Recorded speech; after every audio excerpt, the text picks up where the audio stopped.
എന്താണ് മോളെ ഒറ്റയ്ക്ക് വെച്ചിരിക്കുന്ന? കിളി പോയാ നിന്റെ? ആ കിളി പോയി ഓരോരുത്തർ ഓരോന്ന് പറയുമ്പോ നമുക്ക് ചിരി വരില്ലേ? ആ പിടി കിട്ടി, നീയും അറിഞ്ഞല്ലേ മുക്കന്റെ മുട്ടൻ കോമഡി.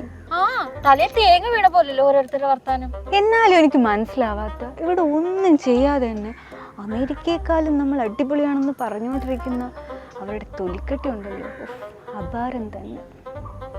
ആ അത് പുള്ളിയൊരു ഗുമ്മിന് പറഞ്ഞായിരിക്കും. സത്യം എന്താണെന്ന് നാട്ടുകാർക്ക് അറിയാലോ. വീട്ടിൽ നിന്ന് പുറത്തിറങ്ങാൻ വയ്യ, തെരുവ് നാശല്യം. ഇന്നലെ കൂടി 5-6 പേരെ ഓട്ടിച്ചിട്ട് കടിച്ചതേ ഉള്ളൂ. ഇനി പട്ടികടി ഏറ്റി ഇനി ആശുപത്രിയിൽ ചെന്നാൽ മരുന്ന് കാണില്ല. ഇനി അവസാനം മരുന്ന് കിട്ടിക്കഴിഞ്ഞാൽ കെട്ടിടം തകർന്നായിരിക്കും മരിക്കുന്നത്. എന്തായിരുന്നാലും മരണം ഉറപ്പ് തന്നെ. ഇതിപ്പോ ആശുപത്രി വരെ എത്തും തന്നെ എന്താ ഉറപ്പ്? റോഡിലെ കുഴിയിൽ വീണ് ആള് തട്ടിപ്പോ. അടുത്ത തള്ളു നീ കേട്ടില്ലേ? ലോകത്തിലെ തന്നെ ദാരിദ്ര്യമില്ലാത്ത അപൂർവം ചില സ്ഥലങ്ങളിൽ ഒന്നാണ് കേരളം. വ്യവസായ രംഗത്ത് കേരളം ഒന്നാറാങ്കാണെന്ന് പറഞ്ഞു സോഷ്യൽ മീഡിയ തന്നെ പൊളിച്ച് കൈ കൊടുത്തിട്ടുണ്ട്. അപ്പൊ ഇതും അതുപോലെ ആരെങ്കിലും ഒക്കെ പൊളിക്കും. കേന്ദ്ര സർക്കാർ എന്ന് കേട്ടാലേ ഇവർക്ക് കലിയ. പക്ഷെ കേന്ദ്ര ഫണ്ട് കൊടുക്കട്ടെന്ന് പറയട്ടെ, കമന്നടിച്ച് വീഴും. അല്ലെങ്കിലേ കേന്ദ്രത്തിന്റെ പല പദ്ധതികളും സ്വന്തം പേരിലാക്കി ഫ്ലെക്സ് അടിക്കലാണ് ഇവരുടെ പരിപാടി.